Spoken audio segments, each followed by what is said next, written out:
నమస్తే సార్. నమస్కారం. Sir fistula అంటే ఏంటి సార్? అది ఎలా ఏర్పడుతుంది సార్ అసల? సహజంగా ఈ ఫిస్టులా అంటే ఏంటంటే, ఒక పైప్ లాంటి స్ట్రక్చర్‌ని మనం ఫిస్టులా అంటాం.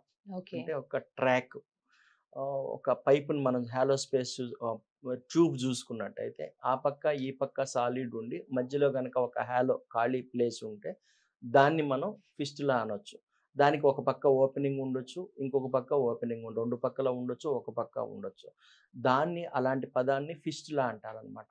సో, ఈ ఫిస్టులాస్ ఏంటంటే, మనకి ఎందుకు ఫార్మ్ అవుతాయి? ఎలా ఫార్మ్ అవుతాయి? అంటే శరీరంలో ఎక్కడైనా ఫార్మ్ అవ్వచ్చు.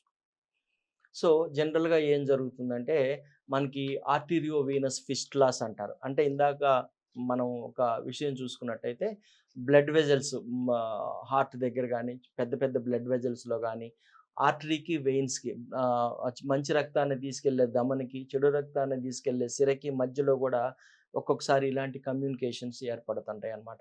దీనివల్ల ఒక రకమైన ఫిస్టులా అంటాం. ఆ తర్వాత రెక్టో వెజైనల్ ఫిస్టులా అంటారు. ఫిమేల్స్‌లో వస్తుంది సహజంగా ఇది.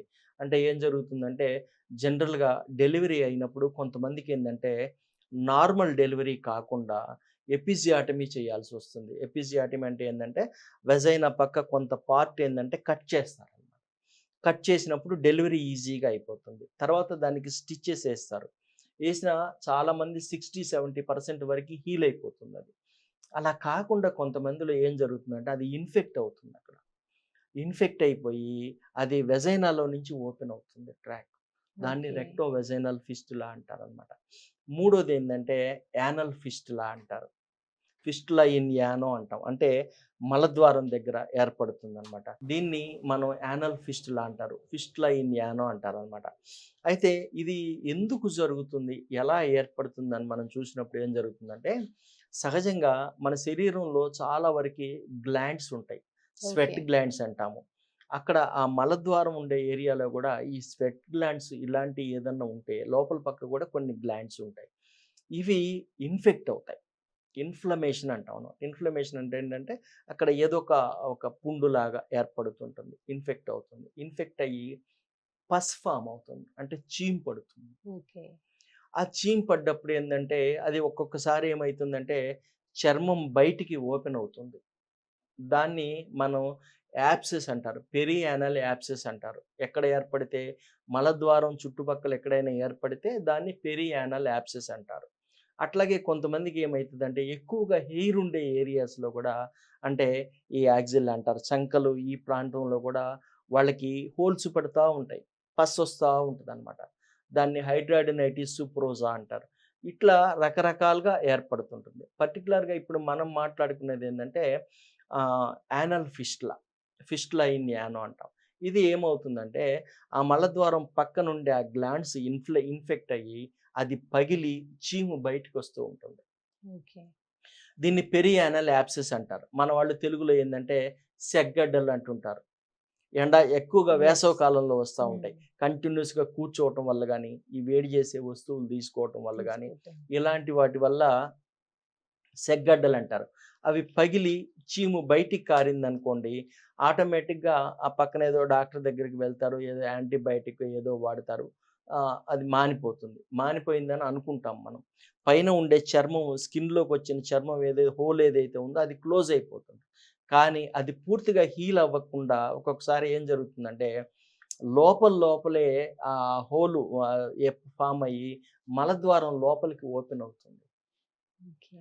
సో, దానికి ఇటు బయట పక్క స్కిన్ సైడ్ ఓపెనింగ్ ఉంటే 2 సైడ్స్ ఓపెనింగ్ ఉండొచ్చు. లేదు బయట పక్క ఏర్పడింది క్లోజ్ అయిపోయి ఇంటర్నల్‌గా మలద్వారంలోకి ఓపెన్ అవ్వచ్చు. ఇలా ఓపెన్ అయితే దాన్ని మనం ఫిస్టులా అంటారు. ఓకే. ఓకే. ఎందుకు ఏర్పడుతుందని పర్టిక్యులర్‌గా చెప్పాలంటే మాత్రం కొంచెం కష్టంతో కూడుకున్న విషయమే గానీ, జనరల్‌గా యానల్ గ్లాండ్స్ ఇన్‌ఫ్లేమ్ అవ్వటానికి కారణం ఏందంటే, ఎక్కువగా కూర్చున్న దగ్గరే కంటిన్యూయస్‌గా కూర్చోవటము, లాంగ్ డ్రైవింగ్స్ చేయటము, ఇలాంటి వాటి వల్ల ఈ ప్రాబ్లమ్ రావచ్చు. అలాగే ఆహారం అలవాట్లు గూడా spicy foods, masala foods, coffee, టీలు, ఆల్కహాలు, స్మోకింగ్ ఇలాంటి వాటి వల్ల కూడా ఏమైతుందంటే, గట్‌లో రకరకాల చేంజెస్ వస్తా ఉంటాయి. ఒంట్లో వేడొస్తా ఉంటది. ఇలాంటి వాటి వల్ల గూడా ఈ ఫిస్టులాస్ ఫార్మ్ అయ్యే అవకాశం ఉంటుంది. మేజర్‌గా చెప్పాలంటే కాన్‌స్టిపేషన్. ఓకే. ఈ కాన్‌స్టిపేషన్ వల్ల, మోషన్ ప్రాబ్లమ్ సరిగ్గా రాకపోవటం వల్ల, ఇందాక చెప్పినట్టు ఎక్కడన్నా చిన్న గ్లాండ్ ఇన్‌ఫ్లేమ్ అయితే, ఈ మోషన్ అంటే ఏంది? మనం బయటికెళ్ళాల్సిన వేస్ట్ ఇది కదా! అది వెళ్లి దాంట్లో డిపాజిట్ అయిపోయి, అది ఇది కలిసి ఇన్ఫెక్ట్ అయిపోయి, పస్ ఫార్మ్ అయిపోయి, ఈ ఫిస్టులాస్ ఫార్మ్ అవుతాయన్నమాట. ఓకే. సో, ఇప్పుడు వీటిలో ఇన్ని రకాలున్నాయి గదా సార్! హ్మ్. వీటిని గుర్తించడం ఎలా సార్ మరి? అంటే జనరల్‌గా ఈ ఫిస్టులాస్‌లో రకాలు గూడా ఏంటంటే, మనకి చెప్పాలంటే ఏందంటే 2, 3 టైప్స్ ఫిస్టులాస్ ఉంటాయి. ఒకటేంటంటే ఆహ్, ట్రాన్స్‌స్ఫింక్టరిక్ ఫిస్టులా అంటారు. అంటే మనం చెప్పుకున్నట్టు ఏందంటే 2 స్ఫింక్టర్స్ ఉంటాయి. మలద్వారంలో మనకు మోషన్ వచ్చినప్పుడు కంట్రోల్ జేసుకోవడం కోసం స్ఫింక్టర్స్ అని మజిల్ బ్యాండ్స్ ఉంటాయన్నమాట. ఓకే. ఆ స్ఫింక్టర్స్ ని హ్మ్, ద్వారా లోపలికి వెళ్తా ఉంటే దాన్ని ట్రాన్స్‌స్ఫింక్టరిక్ అంటారు. అట్లా కాకుండా ఎక్స్టర్నల్ స్ఫింక్టర్‌కి, ఇంటర్నల్ స్ఫింక్టర్‌కి రెండిటికి మధ్యలో గనక వచ్చిందనుకోండి, దాన్ని ఇంటర్ స్ఫింక్టరిక్ ఫిస్టులా అంటారు. అలా కాకుండా సింపుల్‌గా మలద్వారం పక్కనే ఎక్కడన్నా దగ్గరలో ఏర్పడిందనుకోండి, దాన్ని సింపుల్ ఫిస్టులా అంటాం. ఇలా కాకుండా కాంప్లెక్స్ ఫిస్టులా అని కూడా అంటారు. అంటే ఏం జరుగుతుందంటే, ఈ ఫిస్టులా ఫార్మ్ అవుతుంది. పైన క్లోజ్ అయిపోతుంది స్కిన్ను. కానీ లోపల అది ఎలా అంటే, మనకి చెదపురుగులు అనేవాళ్ళు పాత రోజుల్లో. చెక్క ఉంటే హ్మ్. చెక్కని చెదపురుగంతా తినేస్తా ఉంటది. ఆ మాదిరిగా ఈ ఇన్ఫెక్షన్ ఏం చేస్తుందంటే, లోపలుండే కండరాన్ని, మజిల్ మాస్ మొత్తాన్ని తినేస్తూ ఉంటుందనమాట. దానివల్ల ఏం జరుగుతుందంటే, బ్రాంచెస్ అంటే ఒక దగ్గరే ఫార్మ్ అవ్వకుండా రకరకాలుగా ఫార్మ్ అయిపోతా ఉంటుంది. ఎక్కడ వీలైతే అక్కడ మజిల్ అంతా తినేస్తా పోతూ ఉంటుందనమాట. వీటిని కాంప్లెక్స్ ఫిస్టులాస్ అంటారు. సో, ఇన్ని రకాలుగా సింపుల్ ఫిస్టులా ఉంటుంది, కాంప్లెక్స్ ఫిస్టులా ఉంటుంది, ఇంటర్స్ఫింక్టరిక్ ఫిస్టులా అంటారు, ట్రాన్స్‌స్ఫింక్టరిక్ ఫిస్టులా అంటారు. ఇలా రకరకాలుగా దాన్ని మనం చెప్పొచ్చనమాట. అయితే దీన్ని మనం ఎలా డయాగ్నోసిస్ చేయాలి? సహజంగా డాక్టర్ దగ్గరికొచ్చినప్పుడు ముందు కనపడేదేందంటే, మల మోషన్‌తో పాటు గాని, లేదు మలద్వారం నుంచి, యానస్ నుంచి చీము, రక్తము 2 కలిసి పడుతూ ఉంటుంది. ఓకే. జనరల్‌గా పైల్స్ గాని, ఫిషర్ గాని ఉన్నప్పుడేందంటే, సింపుల్‌గా బ్లడ్డే పడుతుంటుంది. కానీ ఇక్కడేంటంటే, చీము, రక్తము 2 కలిసి పడుతూ ఉంటుంది. ఎందుకంటే ఓకే. లోపల ఇన్‌ఫ్లమేషన్ ఉంది. ఆ ఇన్‌ఫ్లమేషన్ నుంచి పస్ ఫార్మ్ అవుతా ఉంటదనమాట. ఈ పస్ ఫార్మ్ అయ్యి, చీము, రక్తం 2 కలిసి పడుతూ మోషన్‌తో పాటు పడటము, మలద్వారం చుట్టూతా ఆ పక్కన ఎక్కడైనా గాని ఎర్రగా అవ్వటము, గడ్డలాగా అవ్వటం, హ్మ్. గట్టిగా హార్డ్‌గా ఉండటము, నొప్పి రావటము, విపరీతమైన మంట రావటము, ఇలాంటి లక్షణాలున్నప్పుడు జనరల్‌గా ఫిస్టులా అని మనం డిసైడ్ చేయొచ్చు.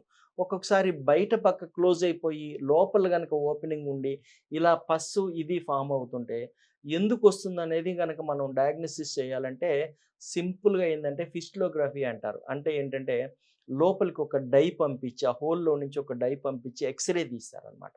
దాన్ని ఫిస్టులోగ్రఫీ అంటారు. So, okay. అది కాకుండా ఫిస్టులోగ్రామ్ అంటారు. అలా కాకుండా ఏందంటే, ఎండో యానల్ స్కాన్ అంటారు. ఎండో యానల్ స్కాన్ అంటే ఏంటంటే, లోపలికి చిన్న కెమెరా ద్వారా పంపించేసి, లోపల ఎలా ఉంది? ట్రాక్ ఎంత దూరంలో ఉంది? ఎక్కడుంది? ఇంటర్నల్ ఓపెనింగ్ ఎక్కడ ఓపెన్ అయింది? ఏ ఓకే. ఎంత దూరం ఉందనేది చూస్తారు. ఇది ఒక పద్ధతి. ఇది కాకుండా ఎంఆర్ఐ ఫిస్టులోగ్రామ్ అని ఒకటి చేస్తారు. దాంట్లో కూడా డై పంపించి ఎంఆర్ఐ చేస్తారనమాట. సో, ఆ డై ఎంత దూరం పోయింది? ట్రాక్ ఎంత లెంగ్త్ ఉంది? ఎలా ఉందనేది కూడా తెలుసుకోవడం కోసం ఈ డయాగ్నోసిస్ టూల్స్ వాడతారు జనరల్‌గా. ఓకే. సార్ వీటికి మరి ట్రీట్మెంట్ సార్ మరి? సహజంగా ఏంటంటే ఇది మెడిసిన్స్‌తో తగ్గే అవకాశం అయితే లేదు. ఓకే. జనరల్‌గా ఏందంటే చేస్తే సర్జరీ చేయాలి. ఓకే. సర్జరీ చేస్తే కూడా ఏందంటే మళ్ళీ వచ్చే అవకాశం ఉంటుంది. అలాగే ఇవాళ రేపు ఏందంటే లేజర్ ట్రీట్మెంట్స్ చేసుకోవచ్చు. లేజర్ ట్రీట్మెంట్ చేసుకుంటే కూడా 60-70% మాత్రమే ఉంటుంది. ఒక 30% మళ్ళీ రికరెన్స్ ఛాన్సెస్ ఉంటాయి. ఆయుర్వేదిక్‌లో ఏందంటే క్షారసూత్రం అని ఒక ట్రీట్మెంట్ చేస్తాము. ఈ క్షారసూత్రం ట్రీట్మెంట్ ఏంటంటే మెడికేటెడ్ థ్రెడ్ ఉంటుంది. ఈ మెడికేటెడ్ థ్రెడ్‌ని ఏం చేస్తామంటే ఎక్స్‌టర్నల్‌గా ఉన్న ఓపెనింగ్ నుంచి ఇంటర్నల్‌గా ఓపెనింగ్ తీసుకొని మేము ఒక ముడేస్తామనమాట. ఓకే. అది ఏం చేస్తుందంటే మీకిక్కడ అది ఎలా పనిచేస్తుందో మీకొక చిన్న ఎగ్జాంపుల్ చెప్తాను నేను. మనం ఒక ఐస్ క్యూబ్ తీసుకున్నామనుకోండి. ఒక పెద్ద ఐస్ క్యూబ్ తీసుకుంటాం. దాని మీద మనం ఏదైనా ఒక ఇనప వస్తువు పెట్టి గట్టిగా ఒత్తామనుకోండి. ఒత్తుతా ఉంటామనుకోండి. అది కిందకి వెళ్ళిపోతా ఉంటుంది అది మన బలంతోటి. పైనుంచి మళ్ళీ ఐస్ పేరుకుంటూ ఉంటుంది. హ్మ్. అలాగే ఈ క్షారసూత్రానికి, ఈ మెడికేటెడ్ థ్రెడ్‌కి ఏదైతే మెడిసిన్ మేము అప్లై చేస్తామో, ఆ మెడిసిన్ ఏం చేస్తుందంటే, ఆ ట్రాక్‌ని మజిల్‌ని ముందు నుంచి కట్ చేసుకుంటూ వస్తుంది. ఎనక నుంచి పుండు మాన్పుకుంటూ వస్తుందనమాట. సో, నేచురల్‌గానే హీల్ అయిపోతుంది. దీనికి కొంత టైం పడుతుంది. ఇమ్మీడియేట్‌గా సర్జరీ చేసి కట్ చేసినంత ఈజీగా పోదు. టైం పడుతుంది. కానీ సర్జరీ చేసినప్పుడు మనకొచ్చే డిసడ్వాంటేజ్ అంటే అక్కడ ఆ మజిల్ మాస్ అంతా తీసేస్తాం. స్క్రాప్ చేసి మొత్తం తీసేస్తాం. ఓకే. దాంతోటి అక్కడ గుంట పడిపోతది. సో, దీంట్లో ఈ ప్రాసెస్‌లో ఎక్కడైనా అంత పస్సు మిగిలిపోతే అది మళ్ళీ ఇన్ఫెక్ట్ అయ్యి మళ్ళీ వచ్చే అవకాశం ఉంటుంది. ఓకే. కానీ క్షారసూత్రంతోటి అది గ్రాడ్యువల్‌గా కట్ అవుతూ, హీల్ అవుతూ, కట్ అవుతూ, హీల్ అవుతూ వస్తుంది. న్యాచురల్ ప్రాసెస్ ద్వారా వస్తుంది. ఎంత బ్యూటిఫుల్‌గా అయిపోతుందంటే, మనకది కంప్లీట్‌గా తగ్గిపోయిన తర్వాత నీకక్కడ చిన్న మచ్చ గూడా కనపడదు. ఓకే. అది క్షారసూత్ర ట్రీట్‌మెంట్ తోటుండే అడ్వాంటేజ్. అందుకని జనరల్‌గా ఫిస్టులా ప్రాబ్లమ్స్ అంటే గనక ఎవరైనా బాగా తెలిసిన వాళ్ళేంటంటే, మీరు క్షారసూత్ర ట్రీట్‌మెంట్ చేసుకోండి అంటారు. కాకపోతే ఏంటంటే, ఇది ఒక క్వాలిఫైడ్ డాక్టర్ తోటి తీసుకోవటం వల్ల వచ్చే అడ్వాంటేజెస్ వేరే ఉంటాయి. అదే చాలామంది ఏం చేస్తారంటే, ఇవాళ రేపు అన్‌క్వాలిఫైడ్ వాళ్ళ దగ్గరికి వెళ్ళినప్పుడు ఏం చేస్తారంటే, వాళ్ళు దీన్ని తొందరగా అవజేయటం కోసము కొంత కట్ చేసి, కొంత థ్రెడ్డేస్తారు. అయ్యో! హ్మ్. ఆ కట్ చేసి థ్రెడ్డేసిన దాంట్లో తొందరగా హీల్ అయినట్టు ఉంటుంది గానీ, మళ్ళీ రికరెన్స్ ఉంటుంది. అలా ఓకే. చేయకుండా న్యాచురల్ ప్రాసెస్ ద్వారా దాన్ని జాగ్రత్తగా హీల్ చేసుకుంటూ, డ్రెస్సింగ్స్ చేసుకుంటూ వస్తే గనక ఫిస్టులాని మనం 100% తగ్గించొచ్చు. రైట్. రైట్. సో, చూసారు కదండీ! చాలా మందికి తెలీదు ఫిష్‌లా అంటే ఏంటి? అది ఎందుకొస్తుంది? అది వస్తే ఎట్లాంటి జాగ్రత్తలు తీసుకోవాలి? ఎలాంటి లైక్ డాక్టర్‌ని కన్సల్ట్ చేయాలి? అవన్నీ కూడా చాలా చక్కగా వివరించి చెప్పారు. Thank you so much sir. నమస్తే.